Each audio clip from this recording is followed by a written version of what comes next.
Barry Duffield, let's begin on a really positive note because, boy, those photos were amazing. Give people the background to here you are, seriously jab injured, and it's your 63rd birthday. And how did those photos come about? Because they're wonderful. I've got a really good friend, Justin, who's a professional photographer. Yeah. And he said, I don't want to do something for your birthday. So he said, I'll do a photo shoot for you. And we had to find a location. So I know the guy who is the horse wrangler, Wayne McCormick from Equine Films, has a horse stud where they've got these beautiful horses where I initially learned to ride. So I got to learn how to ride on Gundolf the Grey's horse, a gelding called Cody. So I rang him up and I said, can we come out there and do some shots out there? And I wanted to emulate TV and movie scenes. So we did a thing like Yellowstone, we did Junior Bonner, the Steve McQueen film, we did Of Mice and Men, which is hilarious because I'm like 5 foot nothing and Wayne is 6 foot something. So we did that shot with I can remember George, and I can't remember the other character's name, but we did it where they were side by side and he's just looking up at him like, it was beautiful. So I got to do all these shots with these horses. We did, the horses were Titan, 3 horses, so it was Titan, can't remember the other 2, but they were beautiful. So we did a scene where one of them's lying down. Yeah. And I've got my hand on his neck. Yeah. And he purred. It was the most beautiful, amazing feeling. So my 63rd birthday absolutely rocked because of those guys. I love it. I mean, we're going to zoom in right now on your hand, if that is okay, because here you are. It just breaks my heart, Barry. This movie star, that's what you continue to be in my mind. You write scripts. You've just won some awards for a script you've written. But we see here with your hand serious neurological damage from the jab. How are you, Barry? Well, this is very much heightened by my emotional status. So, I mean, I'm in front of a camera, so I'm a little nervous, so it heightens it. So I think it's linked to my adrenal system. Yes. Am I okay? I'm way, way better than I've been. Yeah, I would say you're better than when I first met you. You definitely you do look healthier and stronger, but is this linked to the jab, or are you being told this is linked to a condition that you've developed, I don't know, through your ancestry? That's what they try to say to everybody, or that you've caught something else, or you've developed another symptom or series of symptoms that would have happened to your body anyway, that it's nothing to do with the jab. Are you still being gaslit? Oh, 100%. Tell us. Last visit to the neurologist, my visit to the neurologist, and I went in and I filmed it. So I stuck my phone in my pocket and I turned it on because I didn't think anyone would believe me about the level of emission that comes out of these people. So I said to him, I said, I've come to terms with what I have. So I've come to terms with the shakes. I've come to terms with the short fibre neuropathy. So they're not calling this short fibre neuropathy that I have, but my skin just lights up. I've spoken about this before. It's like being like fire ants under my back and back of my shoulders. That's day in, day out. I said, I've come to terms with all of these things because I have to live with it. This is the cards I've been dealt, and I play the hand I've been dealt. I want to stop you there for people we will put our other interviews underneath, Barry, but just for people who don't know how serious that is, you live with it day in, day out. It's there now? Oh, yeah, absolutely. Like fire ants under your skin. Just tell people what it feels like, really. This is since the jab. What's it like? It's day in, day out, and it's levels of it. So it's like it's like under all the nerves in my back and the back of my arms just fire. If I have what I like to call an attack, so people would call it an anxiety attack. When I say what I would call, because I can't get a definitive answer on what it is. So I have, like, if I go to sleep at night time, I'm somewhere between my conscious and my subconscious. I start to get this thing flare up under my back. And then it's tears and it's breathlessness. And then I fall. And literally after one of these attacks, it's kind of like having a seizure where you're that tired, you just fall asleep straight away. So I fall asleep. But after extreme pain? Extreme discomfort. Maybe my pain levels are high enough to not call this extreme pain, but it's just more like discomfort than it is agony. I'm not writhing. It's just, it flares, I can feel it coming in, and bang, I have an attack, and I'm in tears, and I'm trying to get my breath, and my wife's just patting it out of my back. This happened how soon after the jab? 12 hours. Well, within a day. So, you know, if I say 12 hours, so it's within a day of the jab. The next day I was pinned to my chair. So I'm an active guy, a 6-day-a-week trainer. 12 hours after the shot, I couldn't walk up and down the driveway. I couldn't carry my shopping up from the car. I couldn't do anything without stopping and being breathless. When did that fire ant feeling come, that burning feeling? Pretty much straight away. When did the shaking start? Shaking started it started like a little finger and thumb started within a day or two. So it was, I thought I had an old injury, and so I put it down to that. But then it started moving from the fingers to the thumb, and then up to the elbow, and then up to the shoulder, and it just tremors away. My head started rocking lately. Everybody I have interviewed who's jab injured, they try to look for old injuries, old conditions, family conditions. They try everything but the elephant in the room, which is staring all the doctors in the face, which No is one will talk about it. these people are jab injured. And they've somehow been trained, and now they're so far into that swamp of lies that they don't want to backpedal. But I know that the doctors know. 6/20/25, and I wanted to say a few words about when doctors used to come into the funeral home and do cremation paperwork.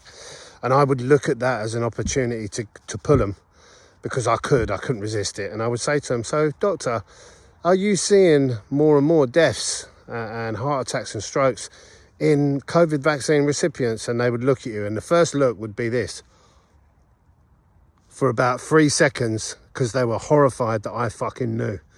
And then they would do this, and then they would look at the floor. They'd go, yes, yes. And there was a range of responses. One of them, the last GP that I spoke to, because of course they've abolished cremation paperwork now, so they're waving them straight through via a medical referee. You know, that was what was brought in to avoid another Harold Shipman. But now, of course, they're all Harold Shipmans, aren't they? Because they're all bumping people off via mRNA injections. But the last GP said, what was it she said to me? Oh, yes, yes. Oh, she went, yes, it's a terrible world. And then she held her hand out and she took the £82 cheque, like we was talking about the weather, and said, it's lovely to see you, John. And off she went, you know. One before that, what was the one from? So he said to me, he said, yes, yes, he said, everybody knows. And by everybody, he meant all the fucking doctors know, you know, not everybody, because otherwise they wouldn't be lining up for them, would they, you cunt? But this is where we are. And they've got to live with that now. They've got to live with that. I can look at myself in the mirror, and I love what I see. These GPs, they've been accessory to a biblical crime. Murderers, and they've done it for money. And I also hear from politicians around the world that others in their political circles all know as well. But the cowardice, the human cowardice that says, I've lied for 5 years, so I'll keep on lying. They don't put together. If they don't stand up and tell the truth about people like you, their lives are going to be nothing, absolutely nothing as well. So this courage, you still train 5 days a week. You still get yourself in there despite the pain. 6 days a week, absolutely. 6 days I just had to modify the way I train. But I'll digress for you. So we were talking about the neurologist. Yep. And the emissions. Yep. So I had him on the phone, and I'm recording everything he says. And I said to him, I've come to terms with this. He took that and wrote in his final report that coming to terms with this was that I've accepted I have Parkinson's. And that's utter bullshit. I never said that to him. So I have the tape on one hand, the recording on one hand, and his written report on the other hand, and he's admitted that and added in this. Then I said to him, we talked about blood tests that I had. So I had private blood tests taken to show that my spike protein levels where they were, the spike protein antibody, which was massive. So I had that probably 3 years ago, and then one a year ago, and they were the same. They'd altered the math, and I could tell you about that in a minute. But I told him about that, and I emailed them the reports because none of it has shown up in my medical file. So in the public system, none of that private blood test is there. Even though I've had my doctor send it, I've sent it, they haven't added it at all. So it's like they want to keep it out of my file. I told him about that. I emailed him it. None of that showed up in his final report either, so he omitted to say anything about that. Wow. Which just makes me insanely crazy. It's like, why would you do that? What, do you get back to him, ring him and say, why did you leave it out? What reply does he give? No, I didn't even bother. It's not the first time it's happened, and it's this guy is a neurologist I've had before. He wouldn't even speak about it. So even getting him to nod his head and go, yes, I'll look, which he probably never did, was a plus. But what would be the point in going back to them just to get the denial? because we know that he's gaslighting you. When you went in there, did you sit down and say, first up, I'm jab injured? Yes, I'm jab and what absolutely. is their reaction typically? The first time, no, they wouldn't speak about it at all. In fact, shut me right down. This time, What do at they least, say? What do they say to you? they just nod their heads and smile. And go on to other questions. Absolutely, yes. Skirt it. And this time what? What were you going to say then? This time? This time, at least, he nodded his head and acknowledged that. And when I said to him, I've sent you the pictures, I've sent you the files, he said, oh, yeah, I'll have a look. But then his final report came out and it was omitted completely. It's disgraceful. I don't know how these doctors, these specialists are living with themselves. Where's the Hippocratic Oath? First, do no harm. The gaslighting, how does it feel to be still 5 years on and you're being gaslit, you're being ignored, your truth is being suppressed? How does it feel, Barry? Well, gaslit by the government, gaslit by the doctors, gaslit by some people in the public, social media gaslighting. It doesn't end.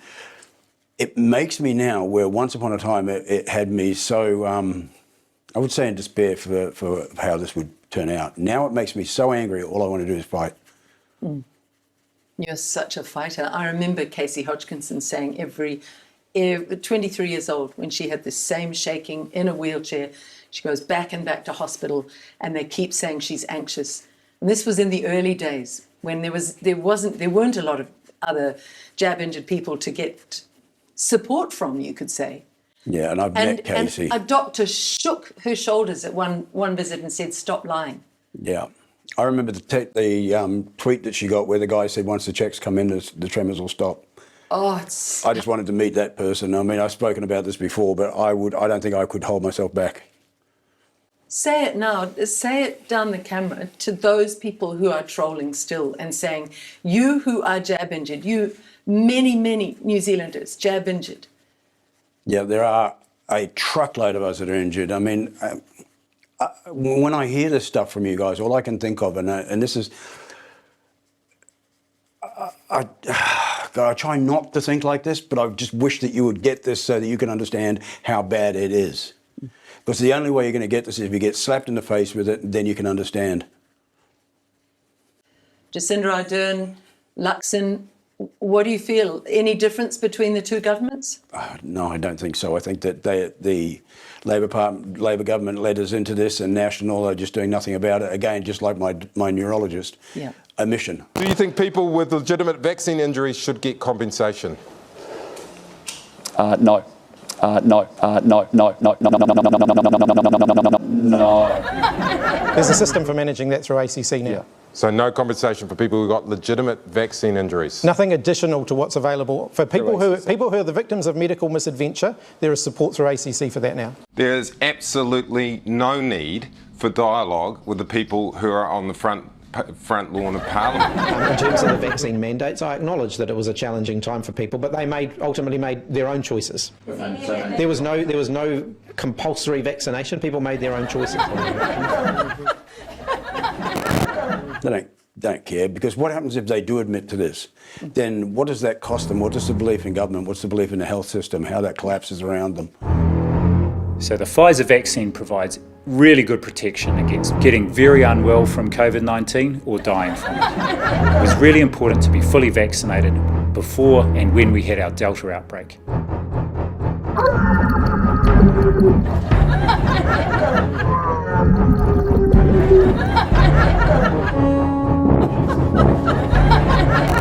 Winston Peters, he's certainly been somebody who's avoided all my calls since he got into power. He took my calls before he got into power. And I begged him in the early days of this government to look at the Barry Young data, the Ministry of Health data, the people's data from New Zealand that proves there are excess deaths caused by this jab. And he will not look at it. I don't know if you've had any contact with New Zealand First, any kind of assurances. Do you think they're going to do anything? They got a lot of the freedom vote. About 6 or 7 months ago, we got to sit in New Zealand First offices and tell our stories. Yeah. I've heard nothing come back since then. Was that to Winston Peters or somebody else? That was to Tanya Onkovic. Tanya Onkovic? She was great. But again, I can say that because she was extremely friendly. She's very personable, but I've heard nothing has come back from that at all. What would you like from this? A lot of people pushing this second stage of the COVID inquiry. I'm very wary because it gives the government a list of names and addresses of people who oppose what they've done. And I don't trust the government. I don't think we should ever again trust our governments. They have shown they're not trustworthy. So, I'm watching on, but will anything come from the first or second stages of the COVID inquiry, Barry, in your view? I submitted to stage 2 or phase 2 of this thing.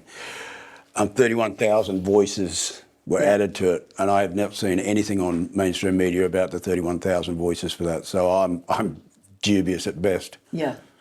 Mainstream media. Do you remember that Shillery Barry interchange you had? I remember when she called you out and she said, help my dear friend Liz because she's going through so much, she needs your help. Yeah, because I was telling the truth. Condescending woman. What did you say to her? That was I went back and I asked her, I was on social media, so I went onto her Twitter file and I said to her, can you tell me what it is exactly that you think that Liz has been conspiracy theorist about and how that is untrue? And I got an immediate block. She blocked you? Immediately. There was a whole Facebook page, have you been blocked by Shillery Barry? What is shill for big pharmaceutical? But this is where I'll be. There's vaccination centres right throughout Auckland, and I want to encourage everybody to go along. Faisal, what would be your message tonight for someone who's going to bed, they're unvaccinated, they're not sure about coming tomorrow? What would your message for them be? Oh, my message is clear to everybody. You are part of our whānau. You are part of the whānau of 5 million. We've got to look after you. No one's going to get left behind. We are going to hold up this boat, this aeroplane, until everybody is vaccinated, because that's what it's about, keeping everybody safe.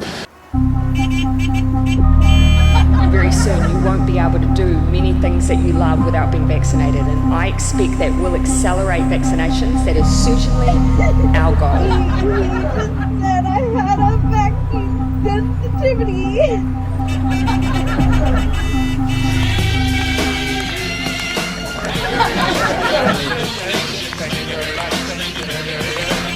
Very soon you won't be able to do many things that you love without being vaccinated. And I expect that will accelerate vaccinations. That is certainly our goal.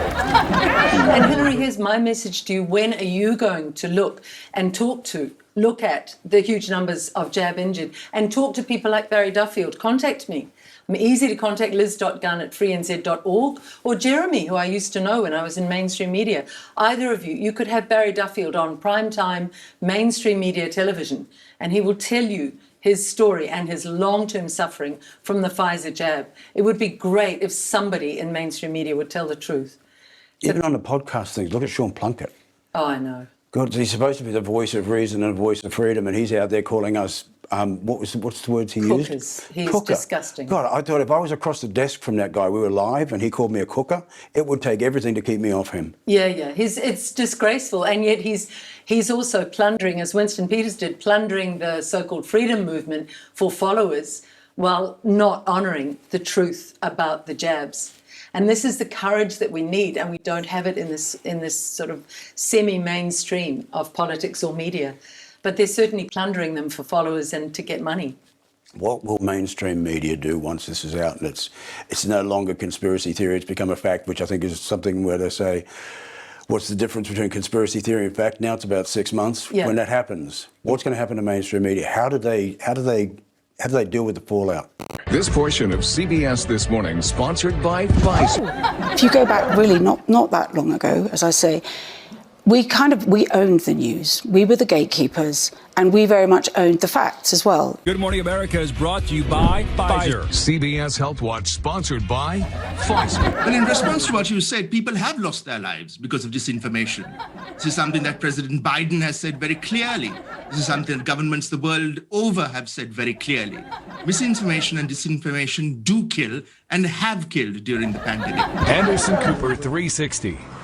Brought to you by Pfizer. And some of the language and tone of the disinformation that's been spread is quite strongly worded, almost violent in some cases. And so, that's a real shift. This portion of CBS This Morning sponsored by Pfizer. Is that New Zealanders appear to like their disinformation packaged into New Zealand formats. CNN Tonight.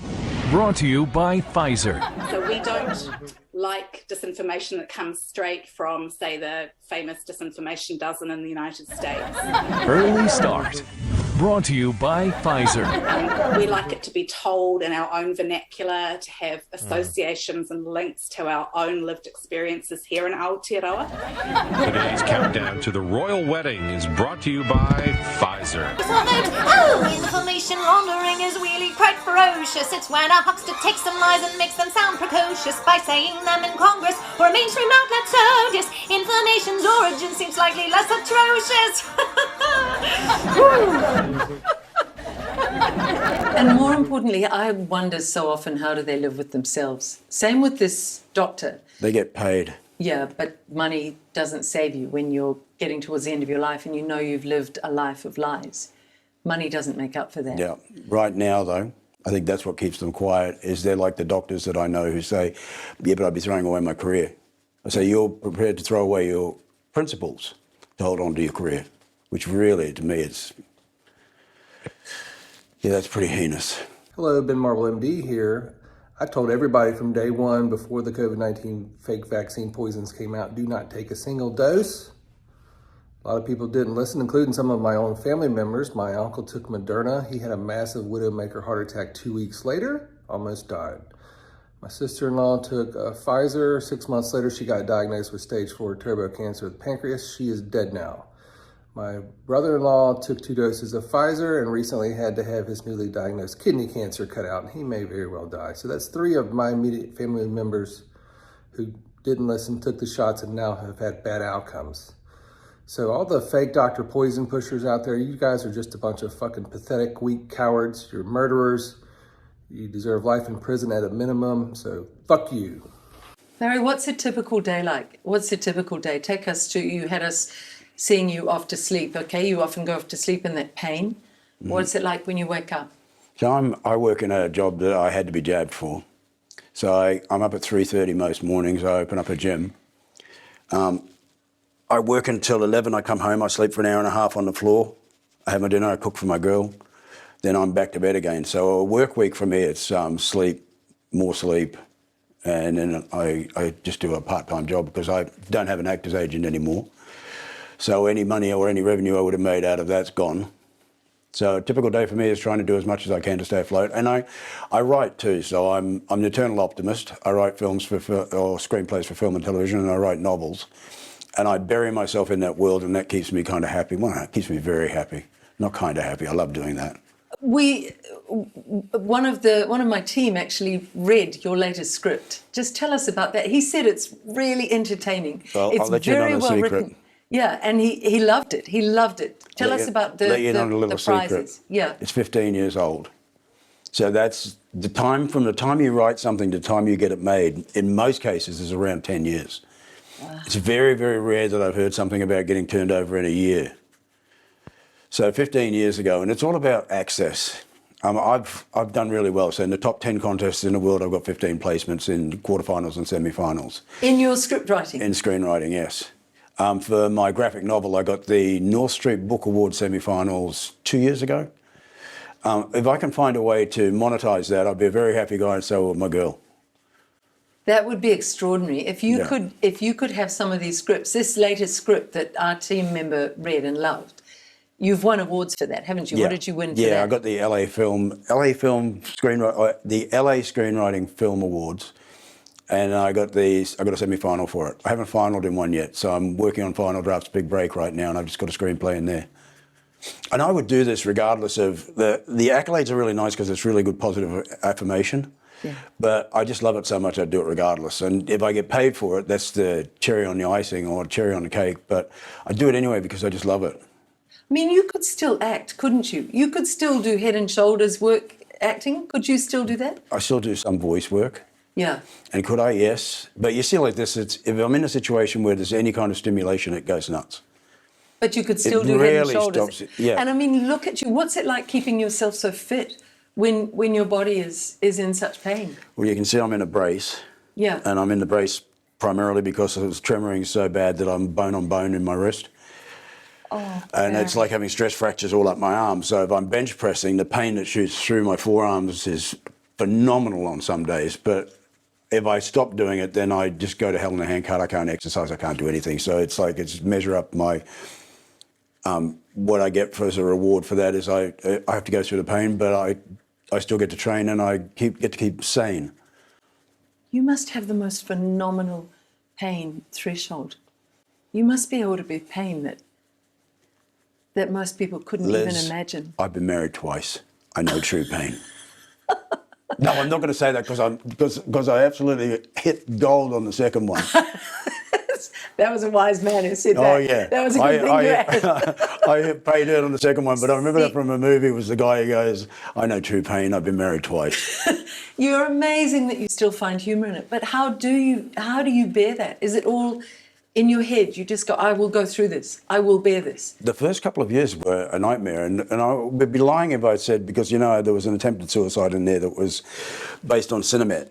So I had a drug that I took that took me to a level that I went into an auto-suicide I still don't remember. I had no suicidal thoughts prior to that. If I told you over the last couple of years that I hadn't thought about suicide with all of this crap going on, I'd be lying. But then I look at the people in my life, and I look at the support groups around me, and I look at the people who are going through the same thing, and can I change something by staying here? That keeps me grounded. You're extraordinary. I mean, I'm a big believer that at the end of our lives, it's our soul that looks back and goes, what did I achieve? What did I learn? What did I overcome? Your soul growth in this life must be enormous. And those who are lying, and those who are continuing to shill for big pharmaceutical, those doctors who are continuing to betray their patients, their souls are shriveling. And I think the future lives are all dependent on how we've grown as souls. You're doing one hell of a life journey this time around. I think I've grown through this. I think somebody said to me once, maybe this is your purpose in life, is to warn somebody else about this, is to be a support for that person, whoever it is, maybe the one, two, how many you can do this with. And I fight like that like crazy, because when people say, you know, you're brave for what you've been through, you're a hero for what you're going through, I don't see that.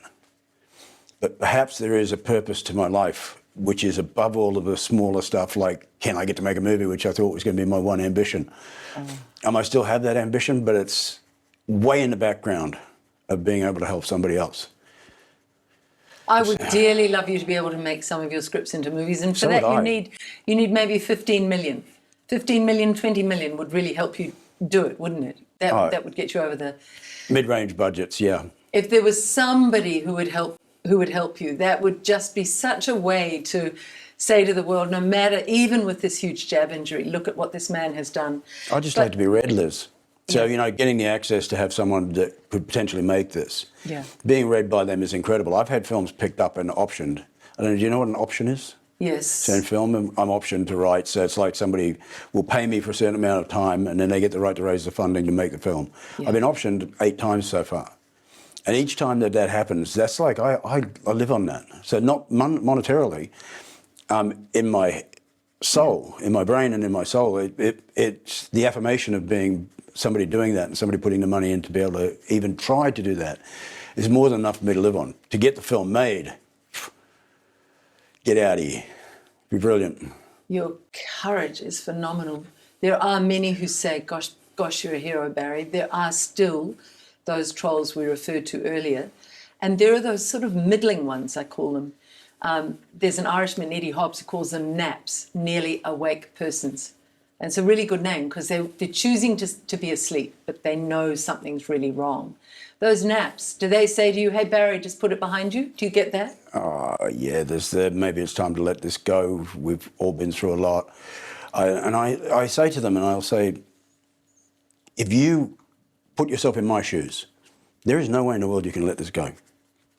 If you see someone like Casey, there is no way you could let this go. If you met her, you would never be able to put that behind you. Yeah. I met a girl in Wellington called Danielle, and Danielle has the same thing that I have with the tremors, but she has them all over her body. She's 23 years old. I wept with her. What? I haven't heard of that. Yeah, she's a Wellington-based girl. So because this is really emotional, that arm just really started going. Oh, yeah. Yeah. So Danielle, she got diagnosed with POTS. So she has the same tremors, POTS. And it was after the jab? After the jab. And she didn't have anything like this before? You would be blown away if you met her. Lovely girl, but oh, she's such a mess. I have a friend in Italy, has the same thing that I have, but he has it in the right arm. His was diagnosed as Parkinsonisms. Mine's diagnosed as Parkinson's. So Parkinson's, POTS, Parkinsonisms. It's what's next. Why can't they settle on one thing? We all have the same thing, but it's all different diagnosis. And they refuse to look at the temporal connection, the time connection with the jab. So what do you say to those heartless people who go, just put it behind us. We don't really want to talk about the jab anymore. It's kind of in the past. It is not in the past for anyone, anywhere in the world who's jab injured. What do you say to them, Barry? If it was their mother, their father, their sister, their brother. Their child. No way could they put it behind them, and no way would they put it behind them. And I know people who have got, over the last few years, whose children have been affected, but they refuse to look at vaccine. What about the world you came from? What about the Hollywood world? I mean, the one man in Hollywood who has had the courage to speak out is Kevin Sorbo, who used to work here in New Zealand with you in Hercules. Yeah, I've listened to some of Kevin's stuff. He's amazing. I just can't understand it. It took 5 years from when they started administering thalidomide to pregnant women. It took 5 years of babies being born without arms and without legs before people were willing to say, I think it might be that thalidomide. We're at the 5th year now with this. What do you think when you look back at all of those people you worked with in Hercules? I have been gaslit by tons of people in my industry. There was one of them in particular who came back and did exactly the same thing that Hilary Barry did with you, that condescending crap, you're a really nice guy, but you sure you didn't do this to yourself? You sure it wasn't the shots you were doing when you were a bodybuilder? You're imagining it, you're anxious. Yeah. I put him into ChatGTP, his conversation, and I said, can you break this down for me so that I can keep my emotions out of it? And I'll see what ChatGTP says. And it came back and it just had all the gaslighting. It just pointed out all the gaslighting and pointed out where he was just being a dick. And then I posted it in my Substack and mailed it back to him. And he came back and he said, well, that's stung. But yes, you're right. Did he say sorry? No. No. I can't remember if he actually said sorry, but he definitely said, yes, I can understand where you're coming from. And I said, look, I did it through ChatGTP and I did it publicly because you posted all this crap publicly. So you put it on social media. Mm-hmm. You were very public about it. So if my reply comes back and it's very public, it's because that's where you put it. You put it into the marketplace. You created this. So if it's done, great. Wow, that truly is objective. When an AI program can analyse it like that and say this is deeply patronising. So Barry, maybe at this part of the interview, it's time to say to people in New Zealand what you would most like. And it's not to be patronised. It's certainly not to be lied about, like that so-called specialist did. It's not to be ignored like the government and Winston Peters are doing. What would you like? What support would you like from New Zealand and then from the world? A message to Trump as well. Do you know what I find is really crazy? There's so much information coming back at us. And in New Zealand, we seem to have just gone, see no evil, hear no evil, speak no evil. Yeah. We'll just shut up and ignore it. I'd like them to actually reach out, branch out, look at all different sources of information, do some reading, understand it, listen to people like me, and then ask the question, why isn't the media, mainstream media, so why is the mainstream media ignoring things like this? Why are they ignoring the Caseys, the Danielles? When I did that trip around New Zealand, I met people all over our country who were all injured, who all knew people who were either injured or dead, but no word gets out. So what would I like? I'd like the MSM to actually focus on this and actually talk to people in the know and actually listen and try to understand. I think that those of my colleagues who are still in there who are keeping up this rort, if only they realised the respect that they could still, it's not too late. Those few who would show the courage to speak the truth about what's gone on would be remembered. The rest of them will be forgotten. But somebody from Australia sent me something on Channel 7. They've just done a report showing how absolutely unenvironmental are electric cars, of the suffering of planet Earth, of small children who are mining all the horrible... The lithium. Absolutely, the horrible ingredients that are needed in electric cars. And that journalist is going against the flow. Now, if we could get a journalist in New Zealand who would just write to me, liz.gunn@freenz.org. I'll put you in touch with Barry, and we can put you in touch with hundreds of others. If you did an in-depth report for legacy media, I don't call it mainstream anymore. Media is falling. Our former mainstream media is falling over because people know the mainstream media, legacy media, is not telling the truth. But if there was one mainstream journalist or legacy journalist who would do this, you would become a hero to millions around the world. And Barry, we can begin with if you didn't commit suicide. No. Yeah. Whoops, they suicided. I still believe there will be a cure. Has there been anything you've used that has made the symptoms less horrendous for you, Barry? Yeah, absolutely. Time. Time? Yeah, I imagine all the things that I've tried. So I've tried the ozone therapy, both HOCAT and intravenous, MMS, NAC, Notokinase, Peter McCulloch's protocol I've tried. Yeah. I think all of those things in tandem have helped. But I think time has helped a lot too. And I would 100% say that the power of the mind does this too. I mean, I tremor like crazy, and my mates take the piss out of it, which is great. So you're really good friends when they take the piss out of it. I'll be at the gym and someone will come up and put a milkshake container in my hand and say, just give this 5 minutes. Oh. Yeah. And, you know, you're really good friends, but if someone didn't know, it'd probably break their neck. You're amazing. That humour, that spirit in you. But back to your day, you are very disciplined. You said it's a very simple life you lead now. Yeah. You get up early, you work, you train. I sleep. You put good food in your body. You come home. You even cook the meal for your wonderful wife, and you will go to bed very early, won't you? Oh, extremely. 7 o'clock. 7 o'clock. Yeah. Does the sleep help a lot? There are 5-year-olds that are awake longer than I am. And does the sleep help? Yeah, sometimes. The tremoring will wake me up. So, like I said, like now, you can see it bouncing because I'm in a heightened experience. When I'm sleeping, if I have a nightmare, it goes nuts. So it's under me and my whole body starts to shake. Have you found any medical people who've really supported you? Have you got any names that we could put out there to say there are still some good ethical doctors who can help you, who haven't been discontinued by this terrible New Zealand Medical Council that is trying to stop the practicing certificates for the good doctors who stood up? So have you got any? My GP is Robin Kelly. He's NZDSOS. He's amazing. He's great. He's got a really good heart, Robin. Yeah. I'm being helped with the ACC legal side of things by Gary Moller, Alison Goodwin and Beatrix Woodhouse. So that's really good. So what have they done to help you? They're just putting together a case. So Alison built my medical background. She built it from pre to post. So I had a calcium heart scan in 2019 that showed my 0 score, which means my heart was in great condition. I've never had a heart issue at all until 21. So it shows my there was nothing wrong with me. And then in 21, after the shot, everything just went to hell in a handcart. So she built that medical profile for me. It's been invaluable. Gary Moller's helping me push that, and he's brought together Beatrix and Alison so that he put that team together. That's brilliant. And there was Robin. And you mentioned actually before we came to here, you said he's even done things like pick you up from the airport, make sure that, just explain that. He's really gone above and beyond, Gary. Yeah, he organised a VO2 max test for me in Wellington with a guy that's very sympathetic to what's happening with us. Yeah. And I think it was Grant was the guy's name. I can't remember his last name. But yeah, he was in Wellington. And Gary picked me up at the airport. He took me to the appointment. He picked me up after the appointment. He organised to have the appointment paid for. Wow. And all that testing showed that my mitochondria had been compromised. Yes. So it was just another stick to put in the fire.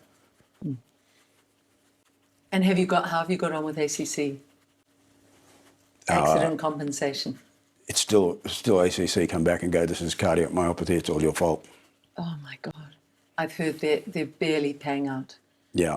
This is what New Zealanders need to realise.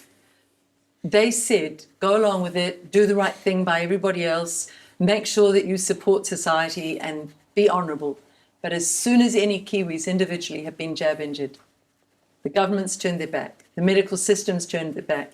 Accident Compensation Commission for payments to help you get treatments are turning their back largely, aren't they? Oh, yes. And it's divide and conquer. So what you're going through, it's isolated. No one else is going through this. Yes. Don't look. So they make you feel alone. They make you feel worthless. They make you feel like you don't matter to society. And yet we society, the real Kiwis, care hugely about you. What about money? Do you need financial help? Can we put an account up at the end of this, Barry? No, you know, I had people doing this for me before, and it honestly, maybe it's pride, but I'm getting by enough, and I know there are other people who need it a whole lot more than I would. So I've got a wife that's working, I'm still able to work. If that changed, then maybe I'd say yes. But until then, I just want to be carrying my own. And you know what, if anybody wants to help me, go and buy my books. Read my books and... All right, where can people buy those books? On Amazon. They just go and put my name in. I've got 6 books up there. They're all on paperback, hardback, Audible or Kindle. Brilliant. So if they really want to help, I would rather do that because that way it's a trade of services. That's beautiful. They're getting something for and helping me. And I'd love to make my books the #1 in Australia as well. So it's called The Nowhere Man, and I've got the sequel out and I'm writing the 3rd as we speak. That's brilliant. We'll put up a link on this interview. Please buy Barry's books. And I have one little appeal.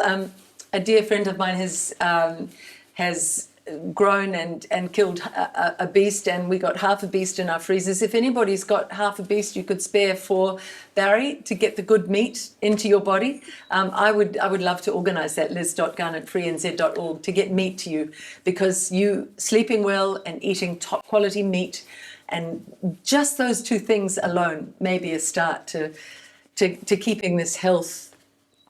This health rebuild. Let's talk about you not as sick, but as somebody who is so mentally tough that you are going to rebuild this body of yours. Do you know something interesting, Liz? I watched Babe and I couldn't eat pork again after that.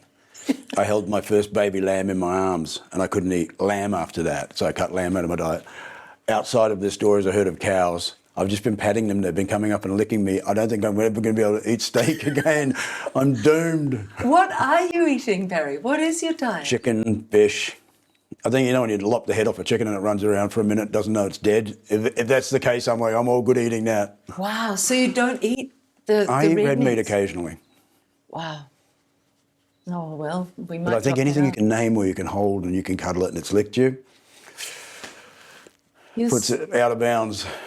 You're such an unusual fellow, Barry. You're so strong and you're so resilient and you're so manly and brave, and yet you're also extremely connected to your feelings and extremely tuned into that side.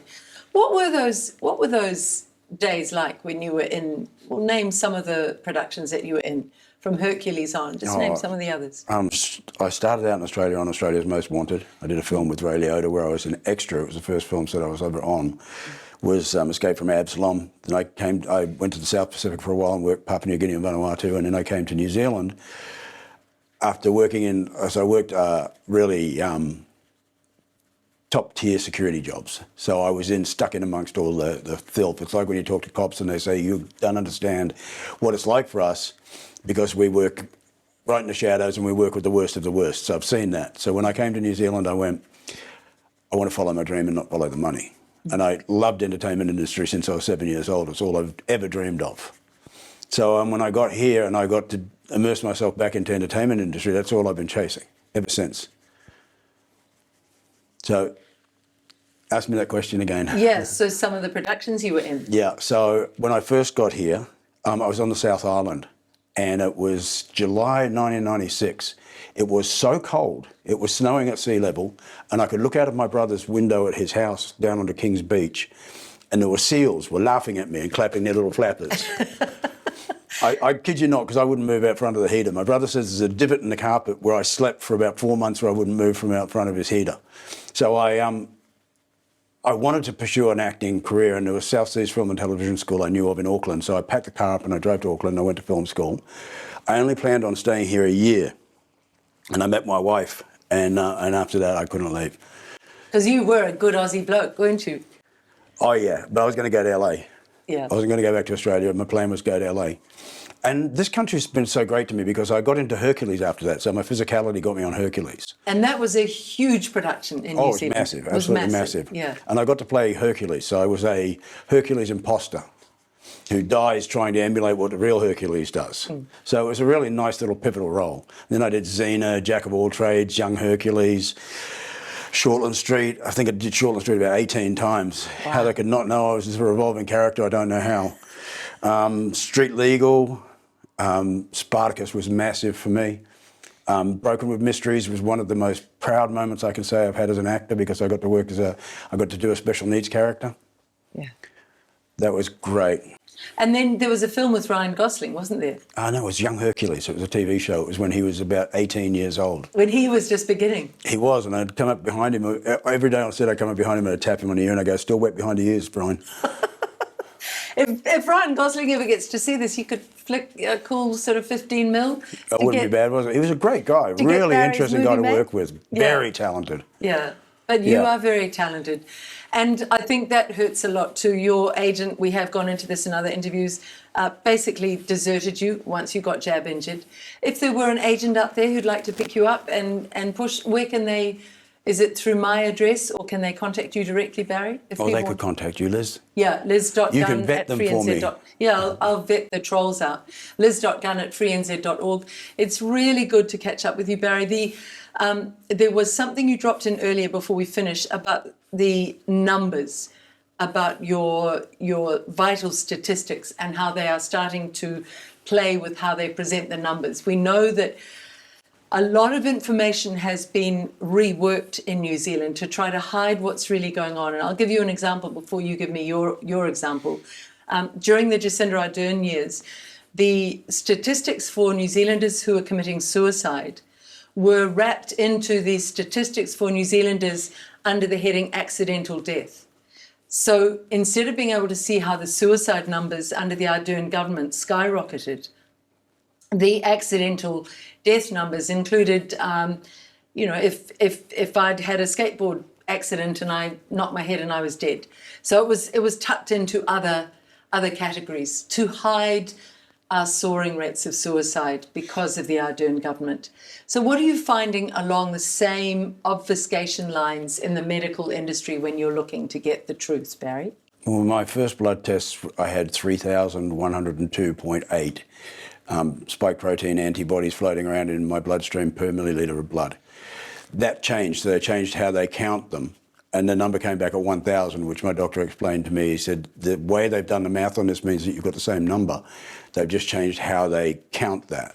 So my understanding of it is like that. I have very little understanding of it, but he did explain to me that it means you've still got the same number of antibodies, just they're counting them differently. So I don't understand what that means, but it was a sudden change. Everybody I'm talking to is saying, for example, somebody in Silicon Valley dealing with the VAERS data, which is the vaccine awareness of injury. Like our CALM. Absolutely, like our MedSafe as well. And they're not properly collecting the data. They're not compiling it openly. It looks as if they're sitting on large numbers of reports and not even putting them into the VAERS database. So we have to accept now that our governments want to hurt us. That's very hard for most people to accept, that they're hiding the truth, openly hiding it, that there's cheating. We are the people who now have to help one another. So, Barry, if there is anything we can do to help you, yes, people can buy your books. What other ways do the massive numbers of jab-injured people in New Zealand need New Zealanders to stand up for them? Absolutely, we need people to speak. And I'll tell you what, you already have helped me because you gave me a voice. Your message finally to the doctors, the ones who are still gaslighting and pretending this is Parkinson's, this has nothing to do with the jab. Look down that camera, just say to those doctors what you need. The only thing you can say to the doctors out there is first, do no harm. Don't forget that. It's not about your job. It's about protecting us. And right now you're not doing that. Not doing us any favour whatsoever. And ACC, please give Barry Duffield the money he needs to be able to get the help he needs to get over the jab injury that he has because of what the government asked him to do. That's my message to ACC, and we'll just keep in touch with you, Barry. It's really good to do a catch-up. Please, everybody, go on Barry Duffield's site and buy his books. That would be wonderful. Let's get his books to #1 here and in Australia and possibly further afield. Yeah, and review them and be honest. Yeah, I don't need any platitudes. I don't need any fake reviews. I think they're great, and so far they're reviewing 5 stars around the world. So I just want them to read them and review them and be honest. But that excludes the trolls. That excludes the trolls. No, it even includes the trolls. Okay. I had one. I did a graphic novel, and I put that novel out years and years ago. And a woman came on, and she said, "This is not a troll," but she came on and she said, "Oh my God, it's a comic book. I just bought that. It's not worth a dime." I go, "Well, I don't know what you bought because it had graphic novel written all over it." And although it was the worst review I've got, it was a review based on something that she had bought that she just didn't understand what she was paying for. So, but I still look at that review and I go, "Well, no, that's just funny." I think it's such a good note to end on because you're just endlessly courageous. And I think, if nothing else, so many people who are jab injured and suffering will capture a flavour of that endless courage you offer. I always love talking to you, Barry Duffield. Thanks. You know what? I hope those people reach out too, because I have no problem with talking to them. Yeah. If they just want to know what it was like for me, what I'm going through, and maybe I can help them, more than happy to. And occasionally I get that. It's really lovely. Thank you, Barry Duffield. Thank you, Liz Gunn. Beautiful.